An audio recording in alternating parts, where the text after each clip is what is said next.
지난 주말 쏟아진 폭우로 뉴욕, 뉴저지 지역 차량들이 잇따라 고립되고 쓰러진 나무로 인한 사고가 잇따랐습니다. 홍수주의보는 오늘 저녁 8시까지 이어졌습니다.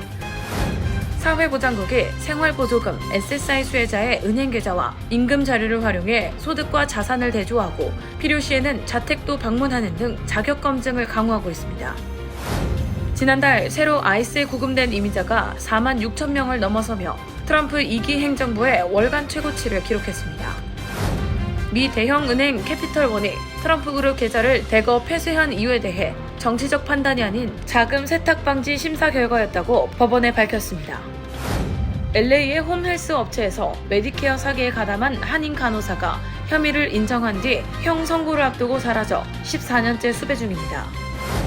미 전역에서 카드 결제 단말기 전체를 가짜 커버로 덮어 카드 정보와 비밀번호를 빼내는 신종 범죄가 확산하고 있습니다.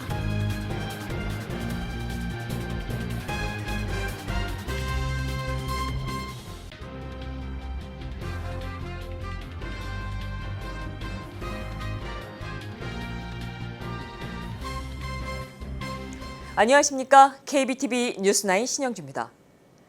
뉴욕 일원에 쏟아진 폭우로 도로가 잠기고 나무가 쓰러지면서 오늘 아침 출근길이 큰 혼란을 빚었습니다.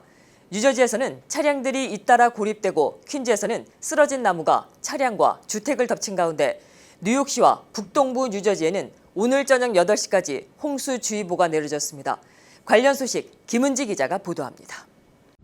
뉴저지 뉴워크에서는 도로가 물에 잠기면서 차량들이 멈춰섰고 운전자들은 차를 직접 밀어 물이 없는 곳으로 옮겼습니다. 패터슨에서는 세인트 조셉 병원 인근에 차량들이 고립됐고 웨스트우드에서는 하천 주변 도로가 침수돼 일부 구간이 폐쇄됐습니다. 퀸즈빌리지의 크로스아일랜드 파크웨이와 86에비뉴 인근에서는 대형 나무가 차량을 덮치고 주택 일부를 파손했습니다. 쓰러진 나무가 도로 전체를 막으면서 통행에도 차질이 빚어졌습니다. 한인들이 많이 거주하는 플러싱에서는 침수 재발에 대한 우려가 컸습니다. 불과 2주 전 폭우로 주택 지하층과 차고가 물에 잠긴 뒤 주민들은 반복되는 피해를 막기 위한 장기적인 배수시설 개선을 요구했습니다. 피해는 다른 지역에서도 이어졌습니다.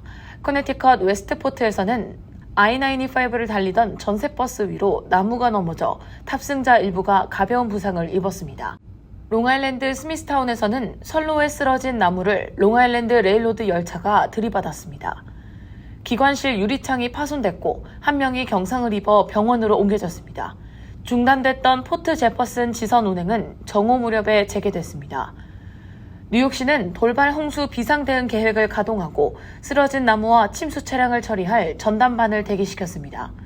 지하나 반지하 주택 주민들에게는 출구를 미리 확인하고 침수가 시작되면 높은 층으로 이동하라고 당부했습니다. 국립기상청은 강한 비구름이 지나는 곳에서는 시간당 1에서 2인치의 폭우와 시속 60마일의 돌풍이 발생할 수 있다고 경고했습니다. 기상청은 비와 돌발 홍수 위험이 초저녁부터 약해질 것으로 내다봤으며 화요일에는 비가 그치고 습도도 낮아질 것으로 예보했습니다. KBTV 뉴스 김은지입니다. 미 사회보장국 SSA가 저소득 노인과 장애인에게 지급하는 생활보조금 SSI의 자격검증을 강화하고 있습니다. 은행 계좌와 임금 자료를 활용해 소득과 자산을 대조하고 연락이 닿지 않거나 신원 및 거주 사실 확인이 필요한 일부 사례에 대해서는 자택 방문도 이뤄질 수 있습니다. 사회보장국이 생활보조금 SSI의 부적정 지급을 줄이기 위해 수급 자격 재심사를 강화하고 있습니다. 사회보장국 SSA가 지난달 24일 의회에 제출한 2026년도 SSI 연례 보고서에 따르면 올해 회계연도에 최소 260만 건의 소득과 자산, 거주 형태 등 의료 이외의 자격 요건 재심사가 진행될 예정입니다. SSI는 소득과 자산이 적은 65세 이상 노인과 시각장애인, 장애인에게 지급되는 생활보조금입니다. 지난 1월 기준 수급자는 724만 명, 월 평균 지급액은 711달러입니다. 재심사에서는 장애나 질병 상태가 아니라 소득과 금융자산, 주소, 결혼 여부, 가족 구성과 주거 형태 등을 살핍니다. 대부분 1년에서 6년마다 재심사를 받으며 지급액이나 자격에 영향을 주는 변동사항이 확인되면 별도 심사가 진행될 수 있습니다. 절차는 원칙적으로 전화나 우편, 지역사회보장국 사무실 면담으로 이루어집니다. 다만 수급자와 계속 연락이 닿지 않거나 신원 또는 실제 거주 여부를 확인하기 어려운 경우에는 담당 관리자의 판단에 따라 자택 방문이 진행될 수 있습니다. 모든 수급자의 집을 불시에 찾아가는 전면적인 현장 단속은 아닙니다. 고령 수급자를 대상으로 한 정식 자택 면담은 일반적으로 방문 일정이 적힌 안내문을 보낸 뒤 진행됩니다. 금융, 소득자료 검증도 확대됐습니다. SSA는 당사자의 동의를 받아 금융기관 정보조회 시스템 AFI를 통해 신고된 계좌 잔액을 확인하고 미신고 계좌가 있는지도 조회합니다. 지난해 9월 전면 시행된 임금정보 교환 시스템 파일을 통해서는 수급자가 정보 제공에 동의하고 고용주가 해당 시스템에 참여할 경우 에퀴팩스로부터 매달 임금 자료를 받아 지급액 산정에 반영합니다. 수급자는 주소와 취업, 소득, 자산, 결혼 여부와 가족 구성 등의 변동이 생기면 변동이 발생한 달에 다음 달 10일까지 신고해야 합니다. 미국 밖에서 한 달 전체 또는 30일 이상 연속 체류하는 경우도 신고 대상입니다. 제때 알리지 않으면 초과 지급액을 돌려주거나 지급액이 줄어들 수 있습니다. 다만 SSA가 집계하는 부적정 지급에는 고의적인 부정수급뿐만 아니라 신고와 행정처리 지연에 따른 과다, 과소 지급도 포함됩니다. 지난달 새로 아이스에 구금된 이민자가 4만 6천 명을 넘어서며 트럼프 2기 행정부의 월간 최고치를 기록했습니다. 지난 주말 기준 전국 구금 시설에는 6만 8천 명이 수용됐으며 지난달 11일 집계에서는 구금자 10명 가운데 7명이 형사 유죄 판결 전력이 없는 것으로 나타났습니다. 연방이민세관 단속국 아이스의 신규 구금 인원이 트럼프 2기 행정부 출범 이후 가장 높은 수준으로 늘었습니다. CBS 뉴스가 입수한 국토안보부 내부 잠정 자료에 따르면 아이스는 7월 한 달 동안 불법 입국이나 비자 만료 후 체류 등의 혐의로 이민자 4만 6천 명 이상을 새로 구금했습니다. 이는 6월에 4만 3,138명보다 약 3천 명 증가한 규모로 하루 평균 1,500명 꼴입니다. 일부는 세관 국경 보호국 CBP에 먼저 체포된 뒤 아이스로 인계됐습니다. 신규 구금이 늘면서 전국 아이스 시설의 전체 수용 인원도 지난 주말 6만 8천 명까지 증가했습니다. 베라 인스티튜트에 따르면 역대 최고치는 지난 1월 중순 기록한 7만 3,400여 명으로 현재 수용 인원은 당시보다 약 5,400명 적습니다. 구금자의 형사 범죄 전력을 분석한 결과도 주목됩니다. 이민통계 분석기관 트랙은 지난 11일 기준 아이스 구금자 6만 5,765명 가운데 4만 6,436명이 형사 유죄 판결 전력이 없다고 집계했습니다. 전체 구금자의 70.6%에 해당합니다. 형사 유죄 판결 전력이 있는 구금자 중에도 교통법규 위반 등 비교적 가벼운 범죄로 처벌받은 사람이 포함되었습니다. 아이스 구금자에는 범죄로 처벌받은 사람뿐만 아니라 추방 심사를 받는 이민자도 포함되었습니다. 백악관은 아이스에 하루 2,000명 체포를 요구하고 있으며 아이스는 새로 채용한 요원을 전국에 배치하고 있습니다. 지난해 일부 민주당 우세 도시에서 벌였던 대규모 공개 단속은 대부분 중단됐지만 공항과 차량 검문, 지역사회 단속은 확대되고 있습니다. 단속 방식은 이전보다 눈에 덜 띄는 형태로 바뀌었지만 구금 규모는 빠르게 늘고 있습니다. 미 대형은행 캐피털원이 트럼프 그룹 계좌를 대거 폐쇄한 이유에 대해 정치적 판단이 아닌 자금 세탁 방지 심사 결과였다고 법원에 밝혔습니다. 트럼프 그룹은 정치적 차별에 따른 디뱅킹, 즉 거래 내부라고 주장하고 있지만 캐피털원은 연방 감독 지침에 따른 정상적인 위험 관리 절차였다고 맞서면서 양측의 법적 공방이 이어지고 있습니다. 김은지 기자가 보도합니다. 미 대형 은행이자 신용카드 사업으로 성장세를 이어가고 있는 캐피털원은 지난 1일 플로리다 연방법원에 제출한 서면에서 트럼프 그룹 계좌를 폐쇄한 것은 자금 세탁 방지 위험 관리 절차에 따른 결정이었다고 밝혔습니다. 캐피털원은 수개월에 걸친 분석과 내부 금융범죄, 자금 세탁 방지 전담팀의 심사를 거쳐 계좌를 폐쇄했다며 은행 내부 정책과 연방금융감독 지침에 따른 결정일 뿐 정치적 이유는 아니라고 설명했습니다. 다만 트럼프 그룹이 실제 자금 세탁을 시도했다는 의미는 아니며 위험 관리 차원에서 거래를 종료한 것이라고 덧붙였습니다. 이번 법원 서면은 트럼프 그룹의 소송을 기각해달라고 요청하는 과정에서 제출된 것으로 캐피털원이 계좌 폐쇄 이유를 자금 세탁 방지 심사와 공식적으로 연결해 설명한 것은 이번이 처음입니다.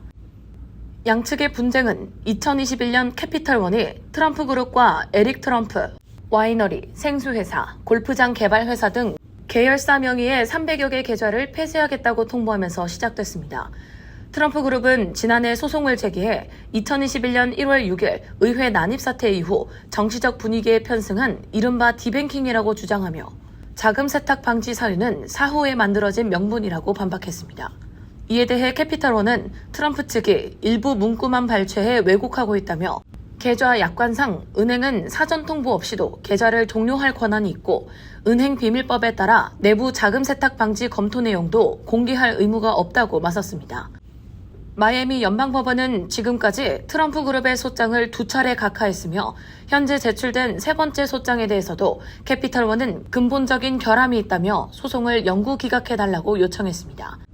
이번 사건은 트럼프 행정부가 보수 성향 고객에 대한 금융거래 거부, 이른바 디뱅킹 근절을 추진하는 가운데 벌어진 대표적인 법적 분쟁으로 평가됩니다. 트럼프 대통령은 지난해 디뱅킹을 금지하는 행정명령에 서명했으며 올해 1월에는 JP모건 체이스를 상대로도 유사한 소송을 제기한 바 있습니다. KBTV 뉴스 김은지입니다.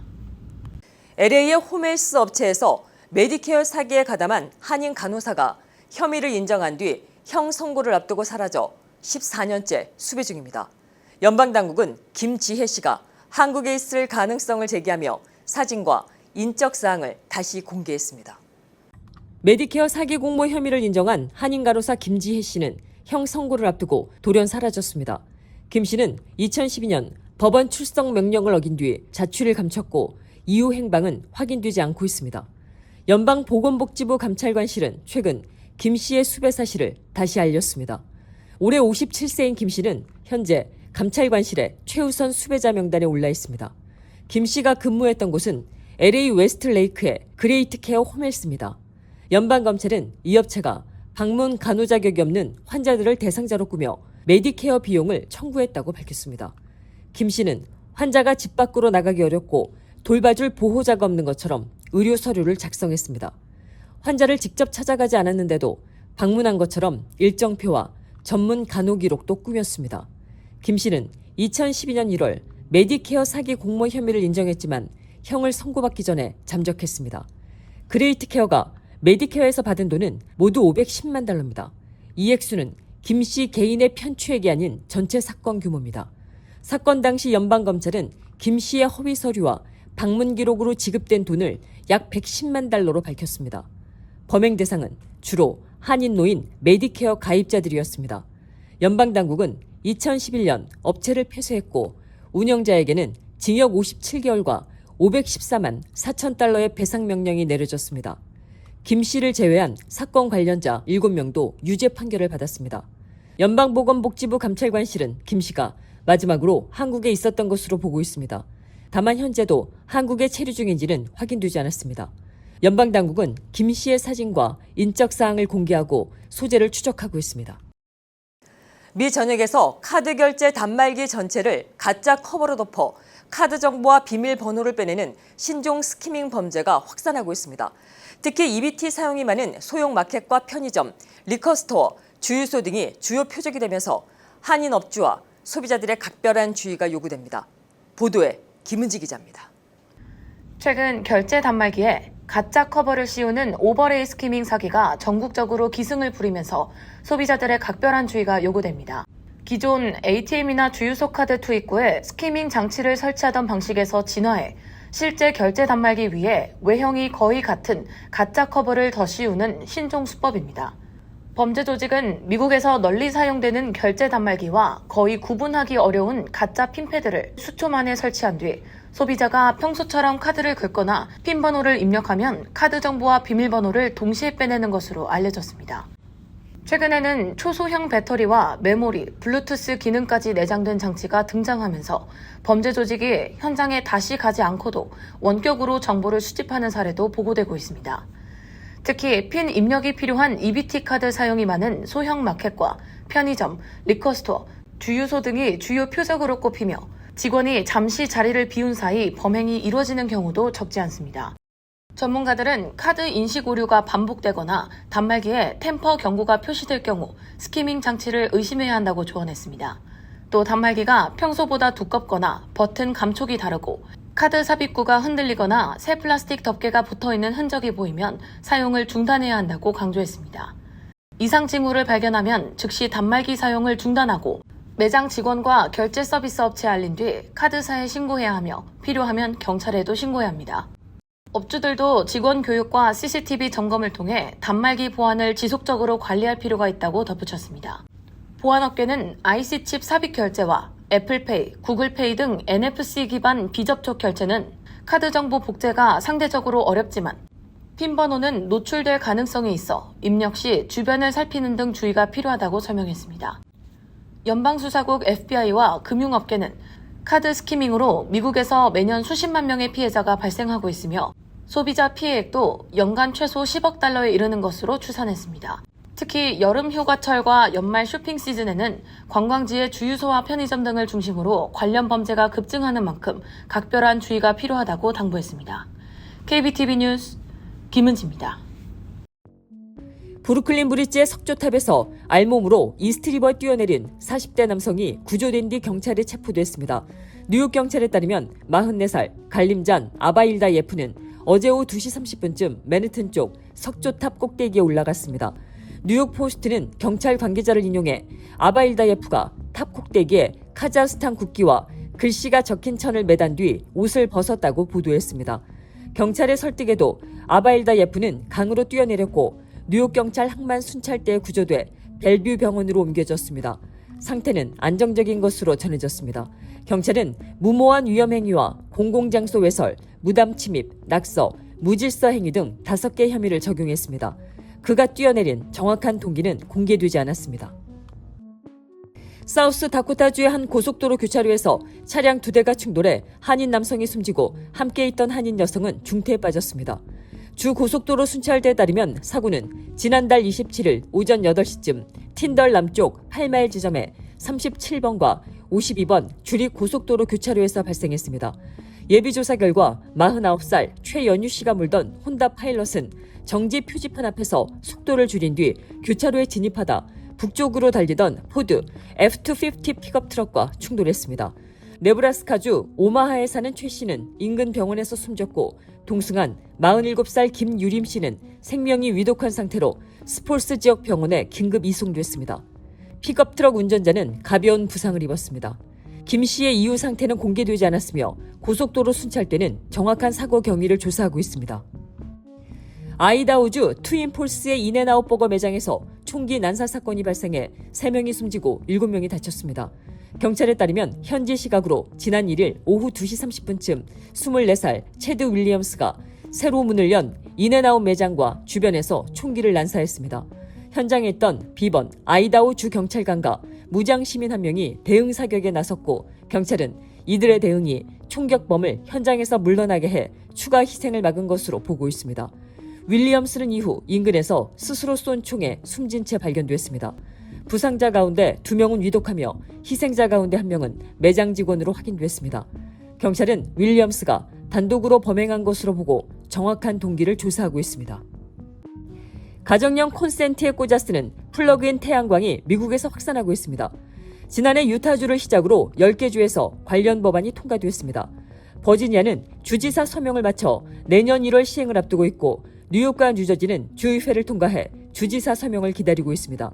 기존 옥상형 태양광은 설치비가 최대 36,000달러에 이르지만 플러그인 시스템은 수백 달러에서 2,000달러 수준으로 저렴하고 설치 절차도 간단합니다. 뉴욕타임스에 따르면 솔트레이크 시티 한 주민은 패널 4장을 직접 설치해 6개월 동안 전기요금 77달러를 절감했습니다. 다만 아직 공식 안전 인증을 받은 완제품이 없어 전문가들은 감전이나 화재 위험을, 전력회사들은 정전 시 전력 역류로 인한 작업자 안전 문제를 우려하고 있습니다. 잠시 후 커뮤니티 브리핑을 전해드립니다.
계속해서 환율과 증시 이어집니다.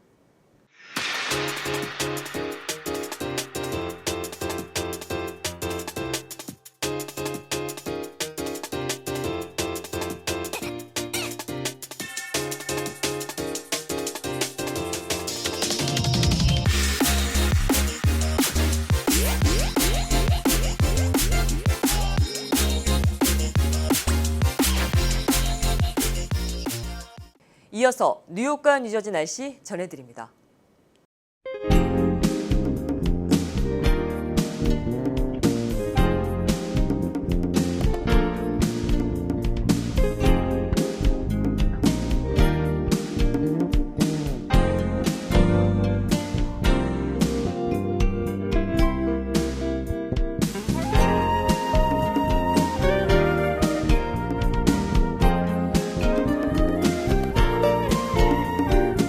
이상으로 8월 3일 월요일에 함께한 KBTV 뉴스9을 모두 마칩니다. 오늘도 함께해 주셔서 고맙습니다. 저희는 내일 뵙겠습니다. 평안한 밤 되십시오.